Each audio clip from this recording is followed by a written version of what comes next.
Yeah, so moving from that, it's your typography experiments, which I suppose for folks who, as a point of reference, and we will link to it in the show notes and whatnot, it's kind of like Photoshop filters. Oh, I just heard dog barking. No, that's Jello, my dog. Hello, Jello. So it's almost like Photoshop filters, which I think for like designers, you might not realize that, okay, that's really cool. But the interesting thing is this is like Photoshop filters on typefaces that can be edited on the fly. And so you only design the effect and then anybody can actually use it thereafter. So how did you get into creating those things? That's a bit of a sad story. Okay. So I was really burnt out a few years ago. I can't remember when I started making text effects. I was really burnt out and I was going to quit web development because I'd had enough. I was tired and I didn't want to do it anymore. And my partner said to me that, oh, why don't you just try doing something fun and, trying to remember what it is that you liked about web development. And I was like, oh, okay, I'll do that. So I started looking for Photoshop text effects and then I would find them and then I would remake them in CSS. That was my little side project hobby, like trying to make effects in Photoshop text effects in CSS without, imagery or Canvas or JavaScript. So that's kind of how I started making them. It was actually looking for Photoshop things and trying to redo it. And then that kind of just extended out into variable fonts as well, because I was like, oh, I could make some really cool stuff with variable fonts.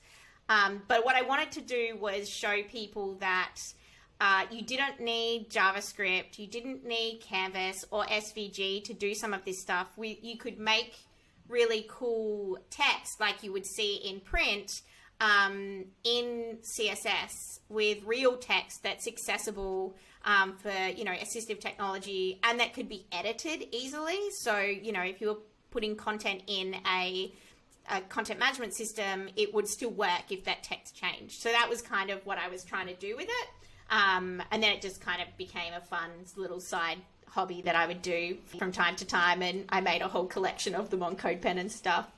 Could you describe kind of how I started. Could you describe the first one and then the feeling you had after? Because I'm interested in because we've spoken to people about mental health in particular, like on Design Huddle. So I'm just interested that kind of like what did you create, and then how did you feel at the end of it? So I don't remember what the first one I made was. There's like a grass. There's one that's green, the green grass one. That was the first. That was the second variable font one that I made, the grass one. So I'll explain that one in a minute. The first text effect that I made that I remember being like, wow, how did I make this? There was a Photoshop text effect where the text looked like it was folded off the page.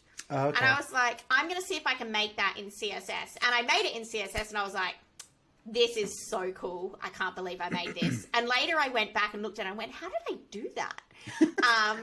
So that one I'm quite fond of because I later figured out 4 different ways to make it, which I thought was cool because it was the kind of thing that you would think you'd need a picture for, like an image. Yeah. But it was editable text. When you hovered it, it would animate. And so that one I was like, wow, this is cool. And that was the one that got me excited to make more. The grass one with the variable font, that was the second variable font one I made because I was doing a talk and I wanted to show people how cool variable fonts were because I felt like people didn't really appreciate how cool the technology was because all the demos at the time were like, oh, if you hover over this, it can increase the weight. Like that was pretty much what you could find. There was no like really cool demos. So I found this font called Decovar, which was an experimental variable font at the time. And I was like playing around with it. And then one of them looked kind of like leaves. And I was like, cool, I know what I'm going to make. So I whipped out my catalog of Photoshop text effects. And I picked the grass one, which I'd been trying to make for ages, but could never get right.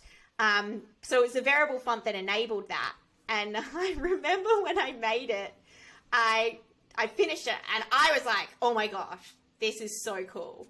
And I turned my laptop to my partner and I was like, hey, check this out. And he's like, that's really great. And I was like, you have no idea. This is so cool. And like, I thought it was cool. And I was like, I'm happy with this. And then I tweeted it. And then lots of people thought it was really cool. And I was like, I was right. This is cool. I'm not the only one that thinks this is cool. So I was pretty happy with that, because after that, a lot more people started like doing really cool and interesting things with variable fonts. And I think people became more interested in it. And I think also that sort of rolled on to more typographers making more interesting things with variable fonts as well. Like, they branched out from just weight and width, which I thought was nice. So in terms of like how you like